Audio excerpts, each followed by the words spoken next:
Halo Bang Yosef, ketemu lagi di Cokro TV. Ya, terima kasih. Apa kabar? Kabar baik, kabar baik.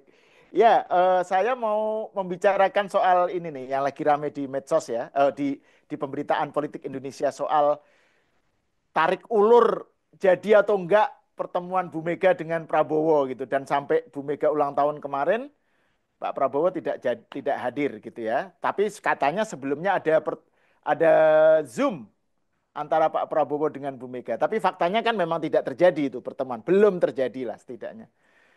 Nah, bagaimana Bang Yosef membaca eh, keriuhan pemberitaan tentang soal rencana pertemuan Bu Mega dan Prabowo ini? Karena kan orang selalu mengaitkan dengan bahwa ini adalah, kalau ini jadi, itu menandakan hubungan Prabowo dengan Jokowi itu sudah renggang, bahwa ini sudah pertanda game over buat Jokowi dan seterusnya. Jadi larinya ke sana gitu. Makanya kemudian publik menjadi menjadi rame gitu soal ini. Gimana menurut Bang Yosef?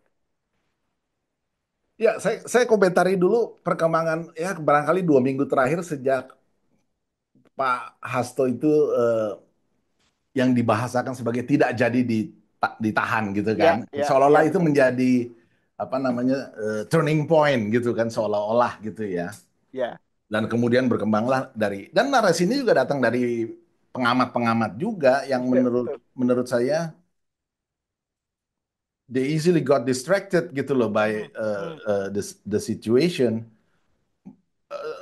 Begini, kalau kalau kita menelusuri soal pertemuan Ibu Mega dan Pak Prabowo ini kan sebetulnya bukan barang baru, bukan baru akhir-akhir ini. Kalau kita lihat sebetulnya sejak real count KPU, real count ya, itu final kan kubu koalisi ini Pak Prabowo dan kubunya langsung melakukan komunikasi politik kan. hmm. eh, ke PKS, lalu P3 dan sebagainya. Yang tadinya bukan bukan satu kubu Kim lah gitu. Ya, Yang paling angel ini kan memang yang PDIP ini kita tahu gitu loh. Dan sejak itu kemudian kan berkembang isu bukan kali ini aja bahwa ya ini lagi diatur, lagi diatur. Sejak itu lagi diatur terus sampai terakhir ini ya lagi diatur terus. Itu kan posisinya kan. ya. Jadi present continuous gitu loh. Lagi diatur terus. Present Itu continuous. faktanya. Itu kan faktanya. Hmm, Nah, kemudian akhir-akhir ini kan dikaitkan dengan persoalan yang menurut saya menjadi points of analysis yaitu sprindik Hasto yang jatuh eh, hmm. eh, Tempo gitu loh akhirnya Ya, dikeluarkan. Menurut saya pun point of analysisnya di sini sebagaimana sudah kita diskusikan bahwa di titik inilah sebetulnya koalisi Pak Prabowo mengambil sikap tegas. Itu menjadi menu ingat kita diskusi menggunakan Pak istilah bahasanya Pak Dasko bahwa ya, Pak Dasko ngomong ini udah dari Maret ya, pada saat mereka lagi mengatur, lagi mengatur, lagi mengatur ya, itu ya, menunya sudah siap, tinggal waktunya saja dan ya. tempatnya kan. Nah, menu itu bukan soal nasi goreng, bukan hal-hal yang sentimental seperti itu. Nah, kemudian sejak sprindik itu menunya bertambah nih. Tadinya barangkali tidak dihitung menu ini, tapi sekarang menunya ditambah yaitu PDIP tanpa Sekjen Hasto. Itu menjadi menu yang nggak bisa ditawar. Nah, Hmm, kita udah diskusi soal ini ya. ya, ya. Mengapa mengapa demikian dari sisi posisi Hasto sebagai anak sulung Mega Hmm, yang ingin menjadi ketum sementara dan terus menyuarakan DFK kan karena ingin menarik PDIP ke dalam posisi politik yang oposisi hmm. untuk kepentingan yang bersangkutan. Nah, ini yang saya kira juga menimbulkan sekarang belakangan dari internal PDIP juga apa namanya kegamangan gitu loh. Nah, menu ini nggak bisa ditawar dan saya kira tidak terjadinya pertemuan-pertemuan dalam versi yang belakangan. Banyak orang mengira bahwa seolah-olah Megawati posisinya lebih di atas gitu, yang lebih perlu ketemu Pak Prabowo. Tidak. Dua-duanya harus merasa perlu ketemu dan dua-duanya punya persyaratan, punya menu. Ya. Nah, sayangnya menu yang Hasto ini udah nggak bisa ditawar sekarang. Itu Hmm, terbukti dari tidak terjadinya pertemuan-pertemuan yang tadinya diharapkan, kan biasanya dihubungkan dengan momen-momen kan, kayak ya. HUT, PDIP, lalu hari ulang tahun Mega. Hmm. Itu yang terakhir, dua yang terakhir lah ya. Itu kan nggak terjadi. Malah Pak Prabowo pergi ke India kan. Nah itu Jadi soal menu itu Bang, itu menarik itu. Kan kalau dalam pembicaraan kita sebelumnya ini supaya kan banyak mungkin pendengar yang atau pemirsa yang belum belum teranu lah, belum jelas maksudnya menu yang dimaksud oleh Bang Yosef apa kan. Kalau dulu menu yang dinyatakan Pak Dasko itu kan dalam analisis Bang Yosef kan keberlanjutan. Jadi menu itu adalah jadi Pak Prabowo bisa bersedia bertemu Megawati asal Megawati setuju dengan menu yang ada, yaitu bahwa Prabowo dengan Jokowi itu satu paket. Iya, Ini adalah bagian dari keberlanjutan Prabowo dengan Gibran itu sebagai manifestasinya gitu. Nah betul. sekarang dengan perkembangan terbaru menunya nambah gitu ya bahwa Hasto Betul. harus out gitu. Iya, Itu menurut Bang Yosef ya. Bisa iya, dijelaskan lagi? iya. Jadi kalau kalau sebelumnya kan narasi DFK-nya itu kan Salawi, Oke, ya. bisa macam-macam apapun ya, apapun pokoknya Salawi kan. Itu kan DFK itu sebetulnya disinformasi, fitnah dan kebencian ya. ya Ya, yang apa line to take-nya kan ujungnya Salawi, salah salah. Jokowi gitu kan. Iya, Karena semua salah nah, Jokowi. Ya, ya narasinya bisa macam-macam, konteksnya bisa macam-macam, tapi sebetulnya di balik itu adalah menu itu bahwa Prabowo dan Jokowi ini bagaimana. Ini kan jadinya seperti seperti begini. Kita pernah diskusi bahwa mereka sendiri nggak bisa mendefinisikan presensi atau kehadiran Jokowi dalam koalisi ini. Yang jelas tidak lagi secara fisik karena kan beliau nggak ada konteksnya lagi. Tapi ya. apa yang mereka inginkan apa? Apakah pemikirannya yaitu eh, visi Indonesia Emas 2045, apakah Gibran yang harus dikeluarkan atau apa gitu loh. Itu kan nggak jelas. Jadi jadi seperti mereka memberikan sinyalemen, tapi yang disuruh cuci piring koalisi Pak Prabowo gitu loh. Ya kita maunya begini ya Anda selesaikan. Seolah-olah jadi seperti itu karena mereka sendiri nggak jelas kan. Tapi terus saja menjual Salawi ini dalam berbagai macam apa partitur gitu ya. Ya, ya. Nah, ini menjadi dialektis kalau menurut saya. Akhirnya sekarang berbalik dari mereka ingin tanpa Jokowi sekarang justru posisinya adalah tak. Oke, kita ketemu tanpa Hasto tapi PDIP tanpa Hasto dengan alasan yang sangat jelas karena kepentingan eh, Sekjen ini adalah menarik PDIP keluar menjadi oposisi kan dengan segala penjelasan yang sudah kita bahas dalam edisi sebelumnya kepentingan pribadi Sekjen ini Mm, mm, mm. sebagai anak sulung yang dipercaya Ya, ya. ya. Nah ini nggak bisa karena merusak kan. Hmm, Nah, kalau kita bicara oposisi kan kita nggak hanya bicara Hasto Ansih, kita kan bicara jaringannya juga ya. Civil society-nya kita kan udah tahu sendiri kan civil society-nya siapa aja. mm, mm. Lalu kalangan budaya yang mereka sebut budayawan itu siapa aja. Ini kan terus saja. Nah ini harus dihentikan. Ya. Jadi satu Nah, PDIP baru, ya kita pernah pakai istilah ini, yang tanpa ya. Hasto. Itu menu. Hmm, Take it or leave it sekarang. ya. Jadi jangan dikira eh, Mega berada di posisi atas. Tidak, saya kira mereka, Ibu Mega sekarang lagi berpikir keras ini. Hmm, Dan kalau kita kaitkan dengan momentum, memang sebetulnya yang kita harapkan itu terjadi, indikasinya adalah pada saat HUT PDIP, sekjennya di PLT-kan ke pihak lain. Tapi itu kan nggak terjadi. Ini kan menunjukkan bahwa Ibu Mega masih gamang dan bisa juga disimpulkan masih ingin menyelamatkan anak sulungnya ini. ya, ya. Dan itu yang membuat menu itu belum bisa dipenuhi. Jadi jangan dikira yang nggak mau ketemu dalam konteks terakhir-akhir ini hanya Ibu Mega, bukan. Yang nggak mau ketemu juga Pak Prabowo. Kalau Anda nggak setuju dengan menunya, ya kita juga nggak perlu ketemu. Hmm. Nah ini menarik nih Bang, pembacaan seperti ini karena kan kalau yang beredar tadi Bang Yosef menyebut ini apa ada pengamat atau analisis atau mungkin spekulasi media ya, yang beredar bilang bahwa meskipun mereka secara fisik belum bertemu tapi sudah ada Zoom atau fit call antara Bu Mega dengan Prabowo dan kemudian eh, salah satu poin dari pertemuan Zoom dan atau fit call itu adalah oke, Hasto tetap jadi tersangka tapi tidak ditahan gitu. Jadi tadi yang Bang Yosef sebut itu. Jadi Hasto tidak jadi ditahan atau belum ditahan itu adalah hasil dari pertemuan antara Bu Mega dengan Prabowo gitu. Pertemuan Zoom atau fit call gitu. Padahal ini kalau pakai analisis Bang Yosef tadi justru kebalikannya gitu. Gimana nih Bang? Ya, jadi intinya pertama ya Zoom itu kan kita nggak pernah confirm Ya. secara secara apa namanya meyakinkan bahwa itu terjadi gitu loh. Itu kan Hmm. disuarakan. Yang confirm adalah bunga anggrek yang dikirimkan kan. Ah. Tapi itu kan lebih courtesy aja gitu ya karena memang masih ada keperluan untuk bertemu. Tapi bahwa syarat syarat PDIP ini kan pertanyaan bagi PDIP sekarang kan in or out. Ini kan Hmm. ada hubungan dengan di 2029 mereka mau kemana. Ya. Faktanya kan kinerja mereka kan dari 2019 kan grafik trend lainnya kan turun. Nah sekarang di 2024 ini menuju 2029 mau dinaikin atau dibiarin turun atau ya sideways saja kinerja suaranya ya. Ini kan pertanyaan serius. Hmm. Ini kan key apa performance indicator partai manapun termasuk PDIP. Nah, in or out tadi masuk ke dalam pemerintahan atau di luar pemerintahan itu punya konsekuensi terhadap pertanyaan eksistensial ini. Hmm. Grafiknya mau dinaikin, mau sideways saja atau mau turun. Itu saya kira aja.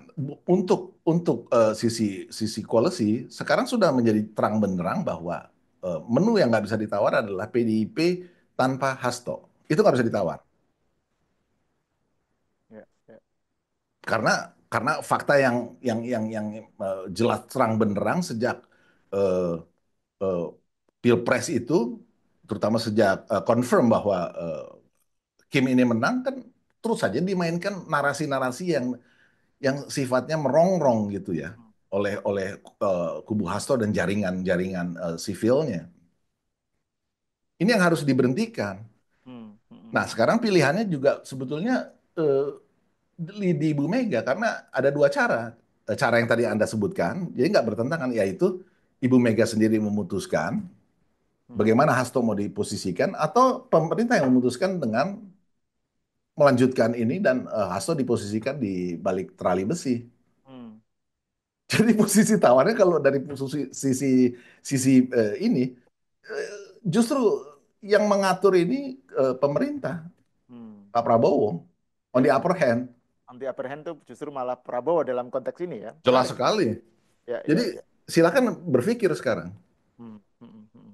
Nah, kalau kita lihat dari ya kita nggak tahu bagaimana respon Bu Mega terhadap apa menu menu yang diajukan oleh Pak Prabowo atau koalisi Kim dan apa yang terkait dengan kubu pemerintah ya. Tapi kalau kita lihat responnya Bu Mega misalnya sebagaimana terindikasi di pidato Bu Mega beberapa hari lalu Bang di acara saya nggak tahu acara PDIP lah. Ya. Intinya Bu Mega bilang bahwa PDIP itu dia nggak menyangka Ganjar akan 16% gitu loh. Dia mau berguru dengan pihak yang bisa membuat Ganjar itu kok bisa Ganjar Mahfud kok bisa 16% gitu. Intinya Bu Mega itu kayak denial gitu ya bahwa bisa dikalahkan. Jadi kalau kalau PDIP dan Ganjar Mahfud itu kalah jadi 16% itu pasti ada rekayasa. Ada rekayasa, ada mastermind kecurangan, pokoknya narasi itulah yang membuat mereka jadi seperti itu gitu. Faktanya menurut Bu Mega nggak seperti itu gitu. Jadi kan ini kan masih kayak narasinya Hasto ini Iya, bahwa ada mastermind kecurangan yang membuat suara Ganjar Mahfud 16% gitu. Jadi ini semuanya rekayasa menurut Bu Mega. Nah, kalau dilihat seperti itu, ini apa? Fenomena Bu Mega out of touch dengan reality atau apa? Saya nggak tahu semacam self deception gitu ya. Dia delusi atau ilusi bahwa dia ini invincible gitu, tidak terkalahkan gitu. Hanya rekayasa dari pihak luar lah, rezim lah atau parcok lah yang bisa membuat mereka seperti sekarang gitu. Gimana menurut Bang Yusuf? ya kalau kita nyambung sama sama yang barusan kita diskusikan, Ya, itu jelas menunjuk lepas dari soal psikis tadi yang sudah kita ya. bahas, tapi itu jelas menunjukkan posisi pengaruh sekjen ini masih masih kuat. Itu narasinya kan Salawi sebetulnya kan. Ya, betul. Rekayasa itu siapa yang bikin kan? Kira-kira itu kan. Ya. Tapi mau menyerang langsung Pak Prabowo juga nggak akan produktif gitu loh. Karena memang pada saat itu yang memegang kekuasaan kan bukan Pak Prabowo. Itu kan sebetulnya yang mau disampaikan gitu loh. Jadi masih masih betul yang Anda katakan masih narasinya Sekjen ini. Mm-mm. Itu fakta lain yang mendukung fakta bahwa ternyata di HUT itu kan nggak terjadi PLT kan, nggak diganti kan atau di PLT kan seseorang yang lain sekjennya ini. Sampai sekarang kan dengan status tersangka masih tetap Hasto Kristianto sekjennya. Mm-mm. Nah, ini yang dilihat juga dari sisi sisi pemerintah bahwa ini menu yang nggak bisa ditawar. Anda belum lakukan itu ya belum bisa ketemu. Tapi timelinenya sampai Kongres ya kira di April ya, mereka harus memutuskan juga itu nggak bisa enggak gitu.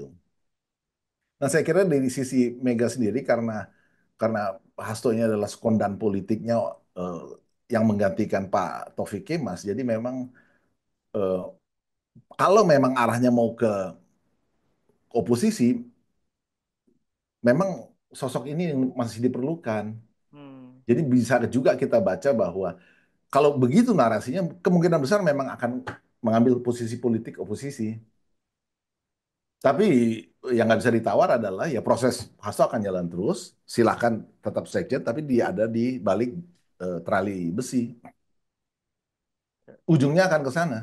ya, Nah, ya. kembali ke Megawati lagi kan. Ya.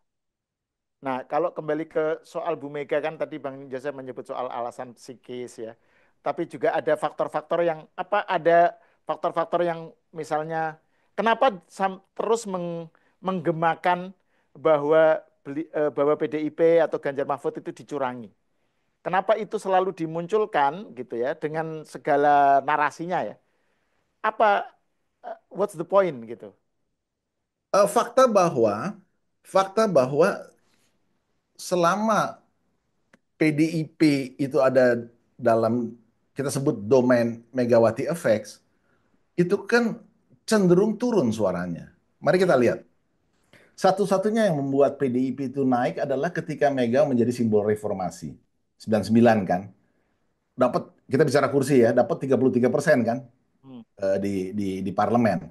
Tapi setelah Ibu Mega jadi presiden kan di pemilu 2004 kan turun jadi 18%. Ya. Kemudian di pemilu 2009 lebih turun lagi jadi 16%. Ini era SBY, habis dilibas PDIP di situ. Ini Megawati Effects. Kemudian masuk ke era Jokowi Effects. Itu dimulai di 2012 kan, ketika Pak Jokowi sebagai gubernur Jakarta atau calon, kemudian jadi media darling, dan terus sampai jadi presiden. Bahkan approval ratingnya kalau kita tarik panjang dari 2014 sampai beliau mengakhiri jabatannya di 2024 ini, kalau kita tarik panjang itu average-nya saya hitung 70% loh. hmm, Di akhir-akhir beberapa bulan bahkan 80%, tapi ini kalau kita tarik panjang 70% tinggi sekali. Jadi memang yang membuat yang punya prestasi untuk menaikkan suara PDIP ini bukan Ibu Mega. Bisa diklaim bahwa memang mencalonkannya beliau ini itu ya silakan, tapi Jokowi efek ini nggak bisa dinafikan, nggak bisa. Nah, kembali ke soal tadi kan, kenapa ini terus digaungkan? Yaitu jadi memang ada dengan kecenderungan turun suara ini kan harus dipertahankan konstituen diehards-nya. hmm, Dan itu tidak boleh dikaitkan dengan kegagalan. Karena sekarang sejak 2024 Jokowi efeknya pindah kan turun lagi. Berarti yang diandalkan kemarin di Pilpres kan Megawati efek dan ditambah Ganjar efek. Yang ternyata hanya 16%. hmm, hmm, Maka memang bukan karena mereka harus dikatakan menurut versi Ibu Mega bahwa ini ada sesuatu yang lain. Ini ada hal di luar dari mereka berdua nih yang membuat ini jadi 16%. Untuk telinga para diehards-nya ini, karena ini harus dipertahankan. Ini kan pelan-pelan juga sudah tergerogoti di Pilpres kemarin, lalu di Pilkada kita juga sudah saksikan di beberapa versi beberapa daerah. Apalagi sekarang Pak Jokowi banyak sekali stay di Jawa Tengah dan banyak sekali dikunjungi plus mengunjungi kan. hmm. Ini juga saya kira satu satu hal yang akan menggerogoti basis kandang banteng lebih dalam lagi. ini ancaman nih eksistensi apa maka itu Salawi ini akan terus kalau dari kubu mereka akan Salawi terus untuk menghindari bahwa 16% itu adalah sebetulnya Megawati efek dan Ganjar efek murni Hmm, hmm. karena Jokowi efeknya pindah. Iya, iya, iya. Makanya dimunculkan narasi bahwa ini terjadi 16% karena dicurangi gitu ya, karena ada rekayasa gitu. Jadi blaming others gitu ya. Blaming others. Blaming blaming Ya. menyalahkan orang luar gitu, pihak luar gitu ya. Jadi ini the scapegoat. Ya, ya, scapegoat, betul, betul. Nah, tapi gini Bang, ini mungkin juga pertanyaan terakhir ya terkait dengan topik ini. Kembali ke soal tadi itu, tarik ulur atau apa pertemuan Prabowo Mega yang tidak kunjung terrealisir itu. Kan ada narasi bahwa jadi PDIP dan Bu Mega itu nggak punya masalah dengan Prabowo. Jadi mereka justru pengen tanda kutip menyelamatkan Prabowo dari beban sebagai presiden, yaitu beban Jokowi. Jadi yang disebut Jokowi efek itu adalah liability menurut narasi ini ya, liability buat Prabowo sehingga Prabowo harus diselamatkan dengan cara mendisentangle, melepas keterkaitannya dengan Pak Jokowi dan dengan Gibran gitu. Jadi ini justru kalau pakai narasi ini kami justru ingin menyelamatkan Prabowo dari beban Jokowi gitu. Jadi makanya makanya mereka selalu menekan bahwa Prabowo itu adalah adik, diperlakukan seperti adik oleh Bu Mega, tidak punya masalah macam-macam gitu. Sehingga mereka ini punya tujuan, oke, kita ketemu Prabowo itu dalam rangka untuk supaya beban Jokowi ini hilang gitu, terus diisi oleh PDIP gitu. Gimana menurut Bang Joseph narasi semacam itu? Ya, narasi itu kan menutupi analisis bahwa sebaliknya sekarang Pak Prabowo ingin menyelamatkan PDIP dari beban Hasto Kristianto. Iya, betul, betul. Jadi Nah, dialektis kan sekarang. ya, ya. Karena tidak terjadinya pertemuan itu bukan one sided seolah-olah Megawati aja yang berhak menolak, tidak mau ketemu. Tidak. Pak Prabowo pun berhak menolak dan tidak mau ketemu karena belum ketemu di menunya. Jadi Hmm, menu ini harus disepakati bersama. Dan menu itu salah satunya adalah PDIP tanpa Hasto Kristianto. Itu tidak bisa ditawar. Karena apa? Karena sprindiknya udah keluar, sprindik ini nggak bisa dicabut. Ini proses akan jalan terus. hmm, hmm. Jadi buat Megawati pilihannya adalah mengeliminasi Hasto secara willingly atau Oke. dieliminasi melalui KPK. Hmm. Dua-duanya hilang tuh. Ya, ya. Tinggal siapa yang mau ambil action aja. Ya, betul, betul. Nah, ini jadi saya harus ada pertanyaan lagi nih. Muncul lagi, tapi ini betul-betul yang terakhir, Bang. Terkait dengan Hasto ini. Kan di dalam PDIP itu kan ada dinamika internalnya kan Hasto satu kubu vis-a-vis Puan ya dan kelompoknya. Nah, ini dengan situasi seperti ini apa yang kira-kira menurut Bang Yosef menjadi apa manuver atau pergerakan kubu Puan? Karena kan eh, apa betapapun kalau Hasto tidak ada sebagai sekjen kan peluang Mbak Puan untuk menjadi pemimpin masa depan PDIP kan juga besar gitu. Dan Mbak Puan relatif apa akomodatif kan dengan Pak Jokowi, dengan Pak Prabowo kan hubungannya relatif lebih cair, lebih anu lah, lebih rileks, lebih dekat gitu. Gimana Bang Yosef? Ya kalau Mbak Puan sudah jelas bahwa dia tidak akan mengarah ke posisi politik oposisi, itu sudah Ya, jelas. ya, betul. Itu jelas. Nah, tapi soal jaringan tadi itu betul sekali. Jadi saya kira mulai belakangan kalau kita amati bahwa tidak semuanya di bawah pengaruh eh, sekjen ini karena masih ada jaringan yang cukup kuat Pak Bambang Pacul kan Hmm. yang ada di belakang Ibu Mbak Puan ini. Jadi saya kira itu juga sedang berdialektika nih saat-saat ini. Nah, point of analysisnya adalah kemarin di HUT itu kan Pak yang senior itu Sidarto ya, Pak yang Darto ya, Pak Darto. Pak Darto Danu Subroto ya kalau Ya, nggak salah betul, betul. itu kan juga menjadi jembatannya. Tapi Ya. kelihatannya kan eh, ya udah belum ketemu kan. Hmm. Setelah itu kan kemudian keluar narasi seolah-olah entah di di ulang tahun Ibu Mega ini atau sebetulnya di HUT itu sendiri, tapi kan nggak terjadi. Pak Prabowo juga nggak hadir, entah diundang atau tidak, pokoknya tidak hadir, tidak ada. Nah, artinya itu kan failed gitu loh, Ya. ya kan? Terus juga PLT itu nggak belum terjadi karena point of analysis-nya adalah sebetulnya kalau ditunjuk PLT lain ya itu soal lain. Ya. Dari sisi pemerintah akan melihatnya lain. Jadi Hasto ini mulai kalau nggak ya terpaksa dieliminasi melalui sprindik dan proses di KPK.